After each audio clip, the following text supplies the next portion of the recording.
Well, good morning. We're back on the project that we started before the Chelsea bill, and in a way, I'm glad to be back because I'm a bit anxious about getting this done now. He's a brilliant client. Well, both of them are. They are fantastic. His wife, Jan and Richard, they're absolutely brilliant, and I want to make sure that I actually deliver on this project. And we'll get there. A lot of cleaning up to do.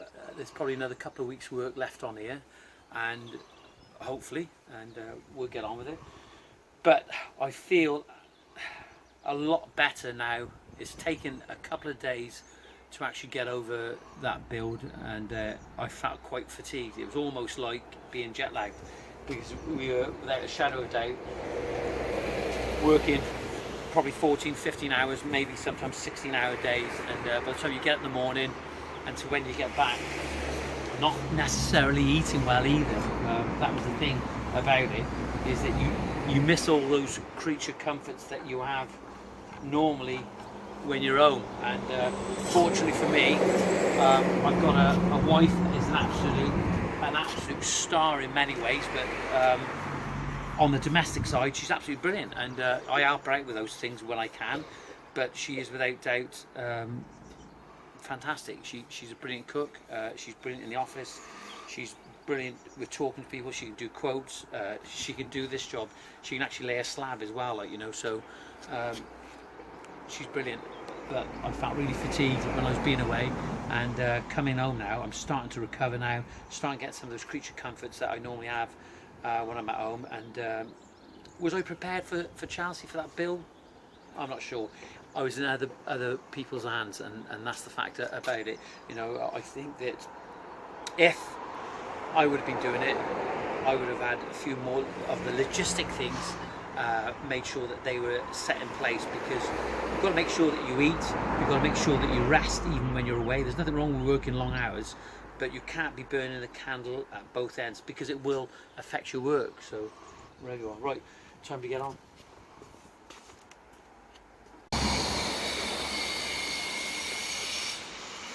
A little while ago, I explained in a vlog how the client had no problem with me taking one of his pretzels, and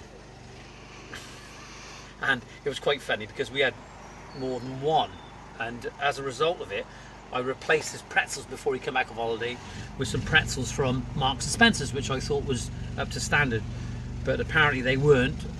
They were from somewhere else, and what he's actually done now, he's brought me some pretzels of what pretzels should really taste like. So these are I don't know, whatever they're called, San Francisco Pretzel Company, proper American jobbies, and we've even got some dessert pretzels with a chocolate on. So it's a bit noisy now.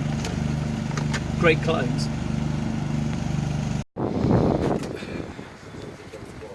PPE is so important.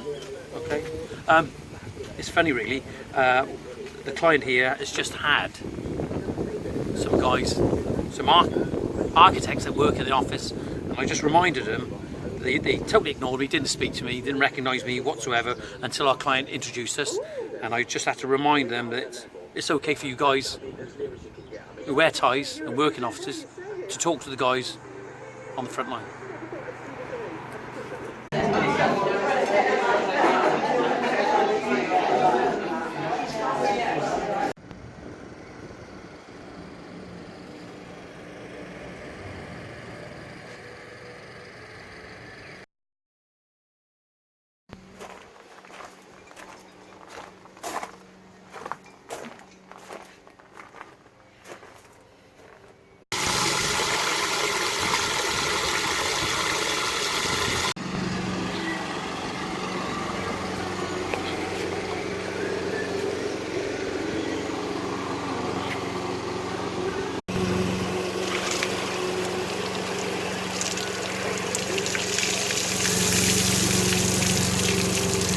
I'm back at it, and it's great to be back at my own work.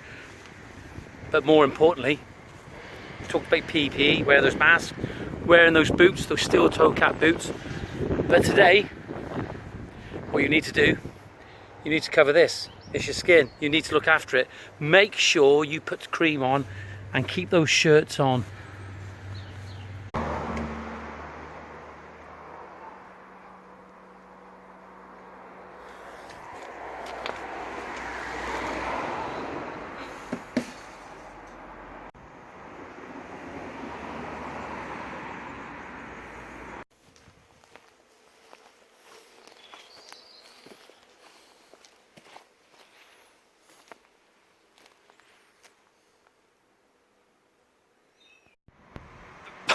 Well, it's the summer, isn't it? You know, and this is what we do in the British weather in the summer, and I hope it cleans up for Chelsea and the guys there, you know, doing those shows. All of them, everybody that takes part in that Chelsea Flower Show, is you have to take your hat off to them, because they put themselves really through that daily grind.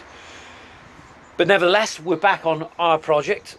We got to get finished. We're on the third level now. A few little bits and pieces to tidy up on number 1 level and number 2 level. We're down onto the number 3 level now. We're doing the step. We've got the colour for the wall. The client's painted a little sample patch over there, and so I'm looking forward to doing that a little bit and painting the wall and getting all the marks and going over it again, getting it looking really, really good. And I'm going to look forward to doing that, having a nice finish on that rendered wall. So in the meantime, I'm sat here, not far away from the Thatcher's factory over there that produce Thatcher cider, and it's not quite a beautiful view today, but we just got to wait for this rain to stop, and play will continue.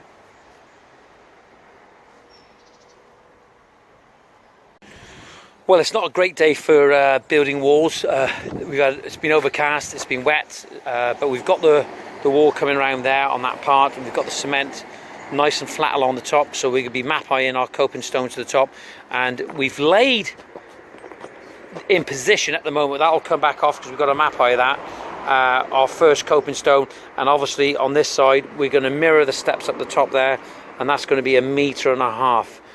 Our planks are 1.2. Unfortunately, in some respect they're great, but the coping stones are only 1 meter, so we have to think about how we're going to do that. We've got another step to go down here after as well, and probably be a 7.5 inch step. That'll be fine. So that's going to come across here, and then we're going to return the wall around that side like we've got up the top there. So that's that part. I will be updating a little bit more very shortly.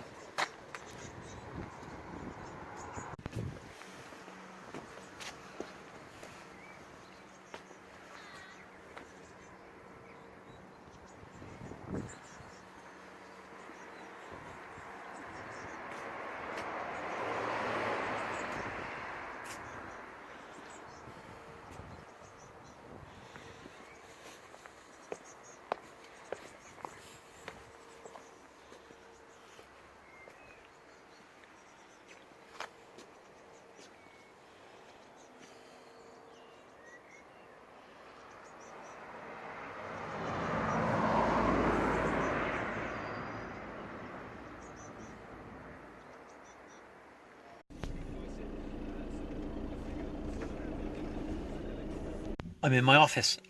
Great start to the day, and then we realised we never had no cement.